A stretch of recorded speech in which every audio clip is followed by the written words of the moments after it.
বন্ধুরা একটা ceiling fan এসছে আমার কাছে। সিলিং ফ্যানটা প্রচণ্ড আওয়াজ হচ্ছে, আপনারা শুনতে পাচ্ছেন। ফ্যানের এই ধরনের আওয়াজ হলে জানবেন বিয়ারিং খারাপ, নাহলে শ্যাফট খারাপ। সেক্ষেত্রে আমাদেরকে তাড়াতাড়ি ফ্যানটাকে রিপেয়ারিং করতে হবে। পেয়ার না করলে নাট খসে পড়ে যায় এবং বিপদ ঘটবে, দুর্ঘটনা ঘটতে পারে। তার জন্য সবসময় আপনারা ভালোভাবে ফ্যানটাকে রিপেয়ার করে চালাবেন।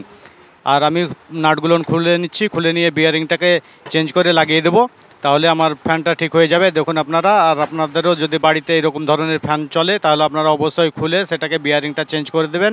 আর যদি শ্যাফট খারাপ থাকে শ্যাফটটাকেও চেঞ্জ করবেন। আশা করি ভিডিওটা ভালো লাগবে। ভালো লাগলে লাইক, শেয়ার, কমেন্ট করবেন। এবং যারা আমার চ্যানেলটিকে এখনও সাবস্ক্রাইব করেননি তারা সাবস্ক্রাইব করে দেবেন। এবং ফেসবুক পেজে যারা আছেন তারা পেজটাকে ফলো করবেন।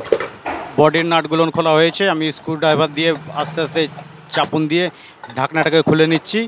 এবং আমার ভিডিওর সঙ্গে যুক্ত থাকবেন, অনেক কিছু শেখার আছে এবং শেখার কোনো শেষ নেই।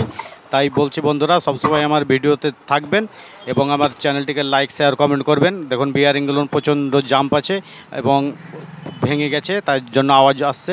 এই বিয়ারিংগুলোকে আমি চেঞ্জ করে দেবো। চেঞ্জ করার পর আমি আবার ফিটিং করে নতুন বিয়ারিং লাগিয়ে আপনাদেরকে চেক করে দেখাচ্ছি। দেখুন আমি বিয়ারিংটা পাল্টিয়ে নিচ্ছি, তাড়াতাড়ি বিয়ারিং লাগিয়ে নিয়েছি।